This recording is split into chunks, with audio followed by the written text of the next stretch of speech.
Jemaat Tuhan yang berbahagia, Salam. Selamat malam, selamat beribadah dalam ibadah keluarga pada malam hari ini. Mari kita mempersiapkan diri untuk masuk dalam persekutuan yang kudus dengan Tuhan. Kiranya ibadah ini berkenan di hadapan Tuhan dan menjadi berkat bagi kita semua. Pelayan firman dalam ibadah ini adalah Diaken Nyonya Anggreni Simanjuntak. Mari berdiri untuk menghadap Tuhan dan menyembahnya, serta memuliakan namanya, karena kasih setianya besar atas kita.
Mari kita bersatu dalam doa. Mari kita berdoa. Ya Tuhan Allah, Bapa yang kami puji, sembah dan muliakan dalam Tuhan Yesus Kristus, kami bersyukur karena dari hari ke hari, dalam suka dan duka, Engkau selalu setia menjaga dan menolong kami. Engkau mengetahui semua kekurangan dan kelemahan kami, dan mengampuni segala dosa dan kesalahan kami. Kami bersyukur karena diberi kesempatan bersama keluarga kami untuk menghayati persekutuan dengan Tuhan dan bersama melalui nyanyian, doa, dan mendengarkan firman-Mu. Kuduskanlah ibadah kami ini ya Tuhan, serta karuniakanlah Roh Kudus-Mu untuk mengurapi kami semua. Dalam nama Yesus Kristus Tuhan kami, amin. Kembali kita menaikkan pujian dengan bacaan Mazmur yang terambil dari Kidung Mazmur pasal 95 ayat yang ke-6 dan yang ke-7 yang akan kita bacakan secara berbalasan sebagaimana layaknya kita bermazmur. Mazmur 95 ayat 6 dan 7 yang menyatakan, "Masuklah, marilah kita sujud menyembah, berlutut di hadapan Tuhan yang menjadikan kita. Sebab dialah Allah kita, dan kitalah umat gembalaannya dan kawanan domba tuntunan tangannya." Pada hari ini, sekiranya kamu mendengar suaranya, jemaat dipersilakan duduk kembali. Kita akan segera menerima pemberitaan firman Tuhan. Sebelum kita mendengarkan pemberitaan firman Tuhan, kita kembali menaikkan pujian dari Kitab Bakti nomor 55, bait yang pertama, "Taburkan firman-Mu ya Tuhan."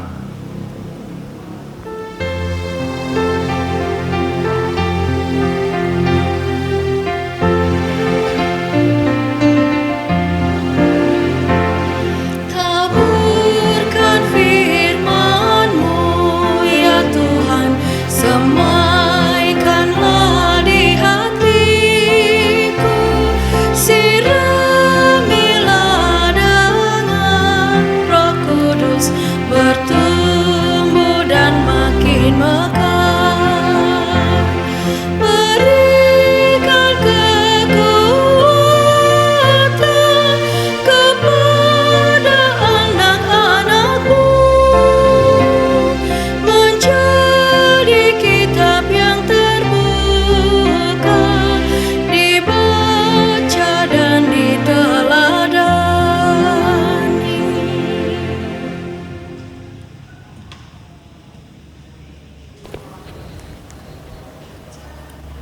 Sebelum kita memasuki pemberitaan firman, marilah kita mohon doa bimbingan Roh Kudus, kiranya Roh Kudus mencurahkan, kiranya Roh Kudus akan membimbing kita dalam memasuki pembacaan firman Tuhan. Mari kita bersatu dalam doa. Ya Tuhan Allah, Bapa kami yang bertata dalam kerajaan surga, terima kasih Tuhan pada malam hari ini kami dapat berkumpul di rumah untuk memuji, memuliakan nama-Mu ya Tuhan, serta mendengarkan sebagian kecil firman-Mu. Biarlah firman-Mu menjadi tongkat pedoman untuk kami melalui hari lepas hari. Berfirmanlah ya Tuhan, kami anak-anak-Mu siap untuk mendengarkannya. Amin. Jemaat yang terkasih, marilah berdiri untuk mendengar firman Tuhan yang dibacakan dari kitab Yesaya pasal 40 ayat 9 sampai dengan 11. Kitab Yesaya pasal 40 ayat 9 sampai dengan 11 yang menyatakan, Hai Sion, pembawa kabar baik, naiklah ke atas gunung yang tinggi. Hai Yerusalem, pembawa kabar baik, nyaringkanlah suaramu kuat-kuat, nyaringkanlah suaramu, jangan takut. Katakanlah kepada kota-kota Yehuda, lihat itu Allahmu. Lihat itu Tuhan Allah, Ia datang dengan kekuatan dan dengan tangannya Ia berkuasa. Lihat, mereka yang menjadi upah jerih payahnya ada bersama-sama Dia, dan mereka yang diperolehnya berjalan di hadapannya. Seperti seorang gembala, Ia menggembalakan kawanan ternaknya dan menghimpunkannya dengan tangannya. Anak-anak domba di pangkunya, induk-induk domba dituntunnya dengan hati-hati. Demikianlah pembacaan Alkitab. Berbahagialah semua orang yang mendengar firman Tuhan dan melakukannya. Terpujilah Yesus Kristus. Haleluya. Haleluya, haleluya, haleluya.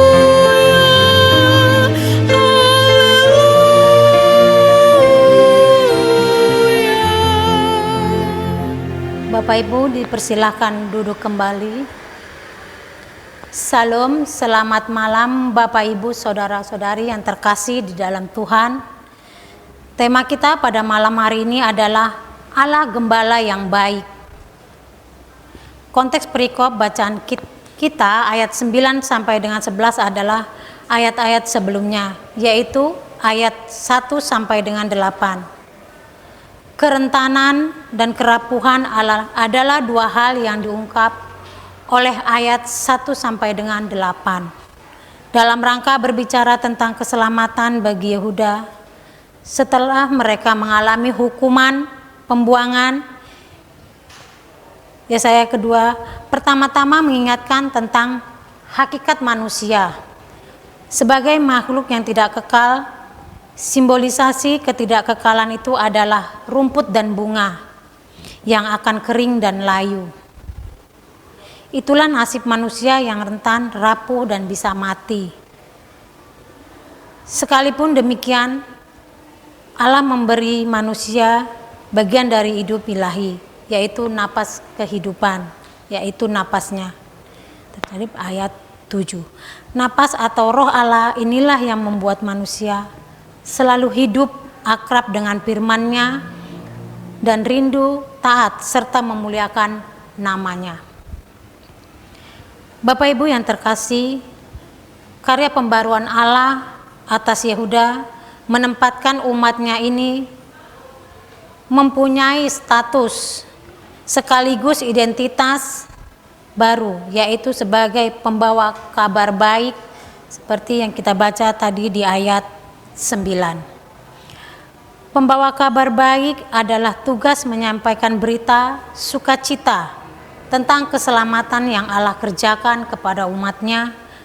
Status ini hanya mungkin dijalankan bagi umat yang hidup dalam firman-Nya.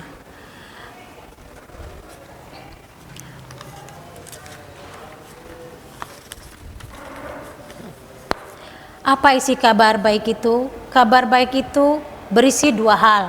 Yang pertama, penyertaan kedaulatan Allah sebagai sekutu umatnya. Kedua, penggembalaannya berlanjut terus melalui tindakan menghimpun, memangku, dan menuntun umatnya. Ada satu cerita, seorang gembala yang pulang ke rumah dengan keadaan tak karuan, dengan pakaian tercabik-cabik. Istrinya bertanya, apa yang terjadi padanya? Ternyata suaminya, sang gembala tersebut, baru berkelahi dengan serigala yang hendak memangsa dombanya. Istrinya terharu dan mempersiapkan air hangat untuk mandinya. Selanjutnya berita tersebut tersebar sehingga para gembala yang lain pun meniru tindakan tersebut. Begitu juga dengan Allah, kita yang penuh dengan kasih melalui metafora gembala yang baik.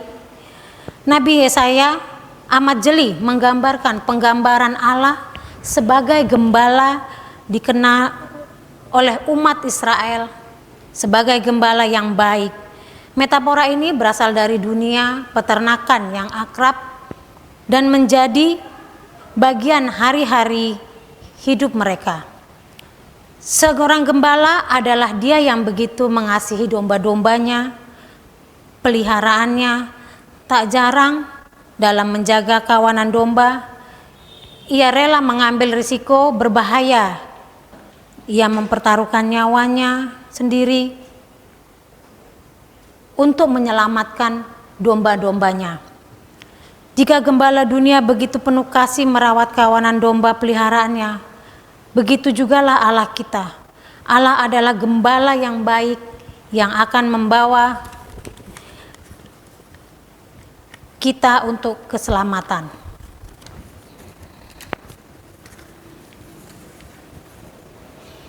Manusia sebagai kawanan dombanya menuju damai sejahtera dan keselamatan itu sendiri. Pesan kitab Yesaya dalam konteks pembuangan umat Israel di Babel sangat relevan dengan kita saat ini, yaitu Tuhan kita sendiri.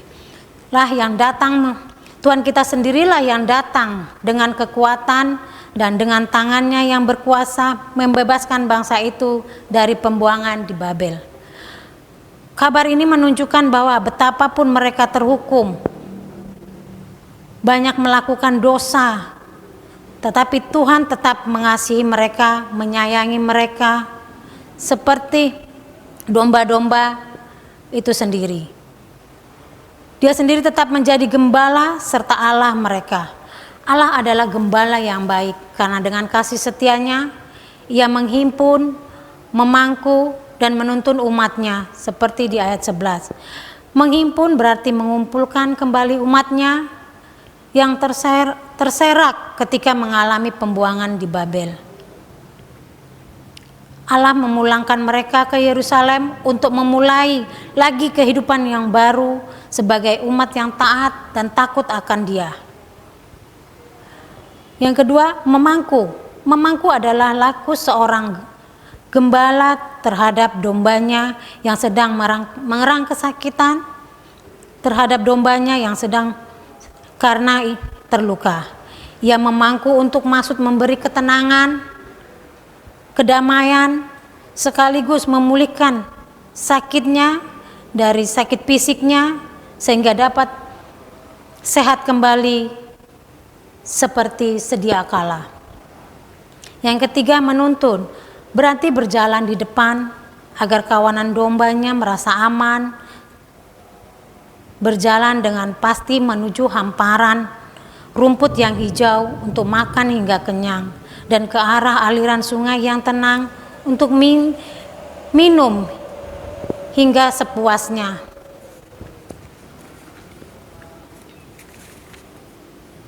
Bapak Ibu yang terkasih dalam Tuhan Yesus Kristus, bagaimana pesan kitab Yesaya dimaknai oleh kita dalam konteks Indonesia saat ini, di mana di tengah pandemi COVID-19 kita melihat di tengah-tengah masyarakat kita melihat adanya kemiskinan, kekerasan, radikalisme atau pengerusakan lingkungan, ketidakadilan, banyaknya pengangguran, narkoba dan lain-lain. Terdapat dua pesan atau penerapan teks yang penting. Pertama, identitas umat pembawa kabar baik atau pemberita dalam Perjanjian Baru menyebut Injil itu untuk menjadi pembawa kabar baik Injil. Kita sebagai gereja, semua umat Tuhan tanpa terkecuali adalah seorang penginjil. Maka terkandung imperatif atau perintah bahwa mereka terpanggil mencerminkan laku hidup yang baik dan menjadi teladan di tengah-tengah lingkungan kita, di hadapan sesama dalam hal keadilan, ketulusan, kejujuran dan lain-lain. Hanya dengan cara ini kabar baik dari Allah yang dibawanya akan didengar dan dilakukannya. Kedua, Allah adalah gembala yang baik karena kasih setianya menghimpun, memangku, dan menuntun umatnya. Sejalan dengan itu, kita sebagai umat Tuhan meneruskan peran penggembalaan Allah itu dalam relasi mereka dengan sesama lewat aksi bela rasa, solidaritas, dan damai sejahtera. Tugas penggembalaan adalah melawat isi hati Allah dalam perilaku hidup yang berkenan kepadanya. Itu harus kita tunjukkan melalui aksi-aksi kepeduli kasih, baik kepada sesama maupun kepada makhluk ciptaan Tuhan, terkhusus sesama kita yang menderita, miskin, tertindas, dan sengsara di saat ini. Identitas sebagai pembawa kabar baik adalah jati diri yang melekat dalam pribadi setiap umat Allah. Itu berarti bahwa setiap umatnya adalah pembawa kabar baik atau Injil tentang keselamatan Allah kepada manusia dan seluruh ciptaannya. Kita semua orang percaya kepada Tuhan kita Yesus Kristus, kita akan diselamatkan bila kita percaya dan terus di dalam jalan Tuhan. Misi Allah adalah tugas penggembalaan atas hidup di dunia dan manusia. Sebagai umatnya, kita pun dipanggil menjalankan misi dan penggembalaan dalam kenyataan hidup sekarang ini yang penuh tantangan dan penderitaan.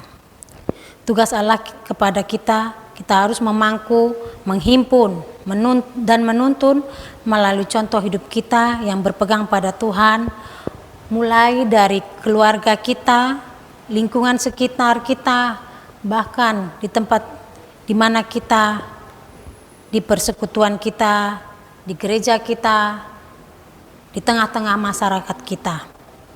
Kalau kita hidup dalam tuntunan Tuhan, hidup kita akan hidup dalam damai sejahtera. Kita dipanggil Allah untuk menjadi pembawa kabar baik, bukan hanya dengan kata-kata, tetapi dengan perbuatan dan tingkah laku kita. Tuhan memberkati saudara. Marilah kita saat teduh sejenak. Saat teduh selesai,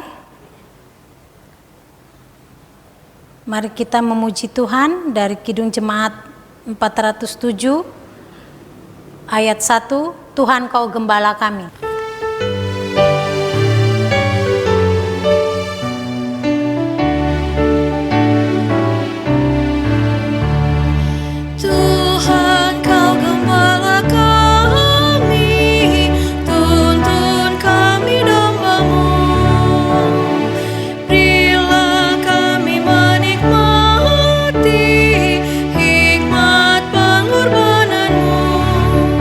Tuhan Yesus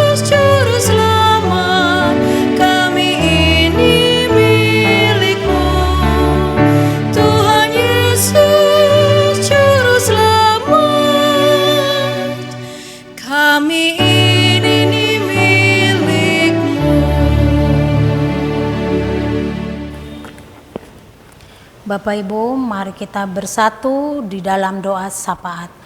Bapa kami yang bertata dalam kerajaan surga, terima kasih atas keselamatan kami pada hari ini, sehingga kami pada hari ini dapat berkumpul, memuji dan memuliakan nama-Mu ya Bapa. Terlebih kami dapat mendengarkan sebagian kecil dari firman-Mu ya Bapa. Mohon bimbinglah kami dengan roh-Mu agar kami mencerminkan kasih Kristus yang selalu menghimpun, memangku dan menuntun domba-dombanya untuk berjalan dengan pasti ke padang rumput yang hijau, untuk makan dengan kenyang dan ke arah aliran sungai yang tenang, guna minum hingga puas. Begitu juga hendaknya kami ya Bapa, bukan hanya sebagai domba-domba saja, tetapi kami juga ingin menjadi penggembala domba itu sendiri ya Bapa.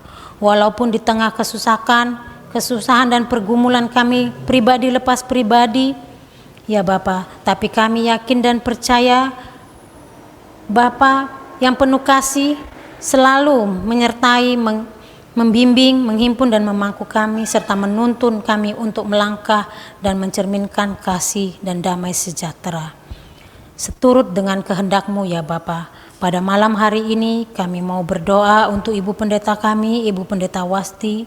Berkatilah beliau baik dalam pekerjaannya sebagai pelayan-Mu, juga sebagai ibu rumah tangga. Berkatilah keluarganya ya Bapa, anak-anaknya yang dalam masa pertumbuhan dan pendidikan ya Bapa. Ya Bapa, kami juga mau berdoa buat diaken, penatua, BPPJ, unit misioner dan karyawan kantor. Berkatilah dalam pekerjaannya dan juga pelayanannya ya Bapa. Berkati juga seluruh jemaat GPIB Cipecang ini ya Bapa. Terima kasih ya Bapa. Ya Bapa, berkatilah kami keluarga lepas keluarga di tengah pergumulan kami masing-masing ya Bapa. Kami juga mau berdoa untuk jemaat kami yang sedang sakit, baik di rumah maupun di rumah sakit ya Bapa. Biarlah tangan-Mu, kasih-Mu mau melawat mereka satu persatu ya Bapa. Berkati juga saudara-saudara kami yang saat ini mencari pekerjaan ya Bapa, di tengah-tengah pandemi COVID-19 ini ya Bapa. Biarlah Engkau saja yang campur tangan. Kami juga mau berdoa untuk negara kami dari pemerintahan yang tertinggi, Bapak Presiden sampai dengan yang terendah RT atau RW. Biarlah Tuhan saja yang campur tangan agar negara ini damai sejahtera. Terima kasih ya Bapa. Inilah doa kami. Ampunilah salah dan dosa kami sehingga kami layak di hadapan-Mu. Kiranya doa kami yang kurang sempurna ini telah Engkau sempurnakan dengan doa yang Engkau ajarkan kepada kami. Bapa kami yang di surga, dikuduskanlah nama-Mu, datanglah kerajaan-Mu, jadilah kehendak-Mu di bumi seperti di surga. Berikanlah kami pada hari ini makanan kami secukupnya, dan ampunilah kami akan kesalahan kami, seperti kami juga mengampuni orang yang bersalah kepada kami.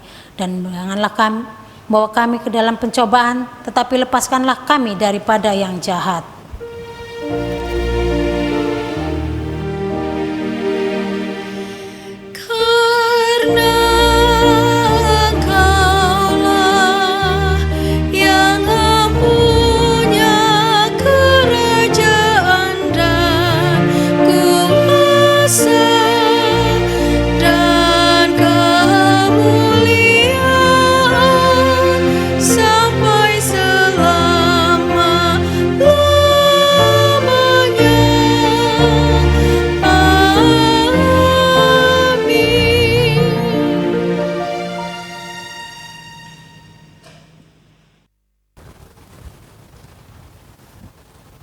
Jemaat yang dikasihi oleh Tuhan kita Yesus Kristus, marilah kita mengucap syukur kepada Tuhan dengan memberi persembahan kepadanya. Dengarlah nas Alkitab yang terambil dari Mazmur 50 ayat yang ke-23 yang menyatakan, siapa yang mempersembahkan syukur sebagai korban, ia memuliakan aku.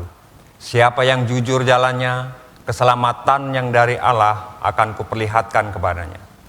Tuhan memberkati saudara dan persembahan saudara.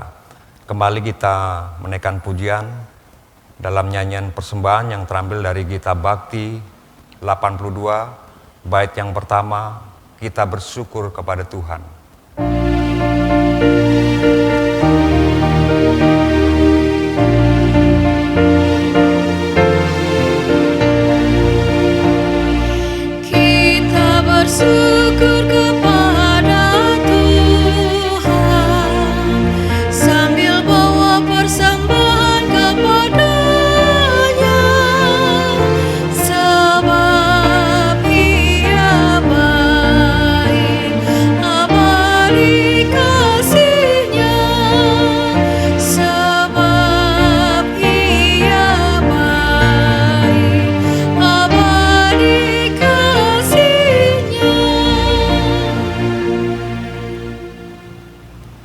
jemaat yang dikasihi oleh Tuhan kita Yesus Kristus, mari kita berdiri untuk menyerahkan persembahan kita kepada Tuhan dalam doa syukur.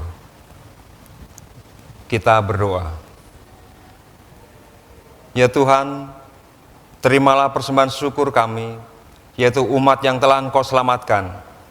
Jadikanlah persembahan syukur kami ini sebagai berkat bagi sesama dan bagi pembangunan tubuh Kristus. Amin. Jemaat dipersilakan duduk kembali. Mohon perhatiannya sebentar. Dengan ini akan disampaikan rangkuman warta minggu ini. Yang pertama, kami segenap majelis dan jemaat mengucapkan terima kasih kepada pelayan firman Ibu Diaken Nyonya Anggreni Simanjuntak yang telah menyampaikan pemberitaan firman untuk kita semua. Kiranya Tuhan memberkati pelayanan Ibu beserta keluarga. Yang kedua, untuk ibadah keluarga hari Rabu tanggal 18 November 2020 akan dilayani pelayan firman oleh Ibu Diaken Nyonya Storida Salo. Yang kedua, pemberitahuan peribadahan. Diberitahukan kepada warga jemaat ibadah hari Minggu 15 November 2020 pada ibadah pukul 06.00 WIB dihadiri oleh kelompok A, yaitu warga jemaat sektor 1, 2, dan 3. Ibadah pada pukul 09.00 WIB dihadiri oleh warga jemaat sektor pelayanan 4, 5, dan 6 yang tergabung dalam kelompok B. Selengkapnya mengenai protokol kesehatan peribadahan di gereja dapat Bapak, Ibu, Saudara-saudari baca di Warta Jemaat halaman 3 dan 4. Demikian untuk menjadi perhatian kita bersama. Informasi lain dapat Bapak, Ibu, Saudara-saudari baca dalam Warta Jemaat digital minggu ini. Tuhan Yesus memberkati kita sekalian. Demikian rangkuman Warta Jemaat minggu ini.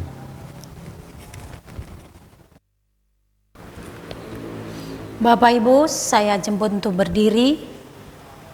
Pergilah dalam damai sejahtera Tuhan dan lakukanlah firman Tuhan yang telah kamu dengar.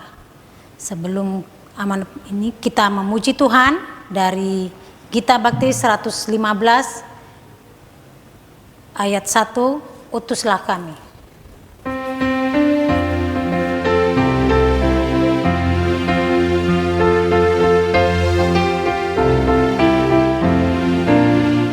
Utuslah kami masuk dalam dunia ini, menjadi saksi bagi kerajaan-Mu, membawa damai dan terang-Mu yang abadi, menabur kasih bagi dunia yang resah.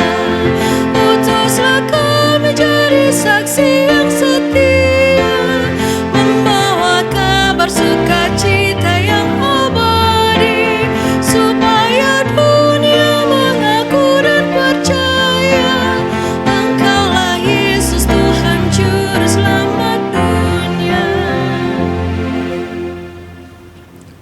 Angkatlah hati dan arahkanlah pikiranmu kepada Tuhan, serta terimalah berkat-Nya. Damai sejahtera Allah yang melampaui segala akal akan memelihara hati dan pikiranmu dalam Yesus Kristus. Amin.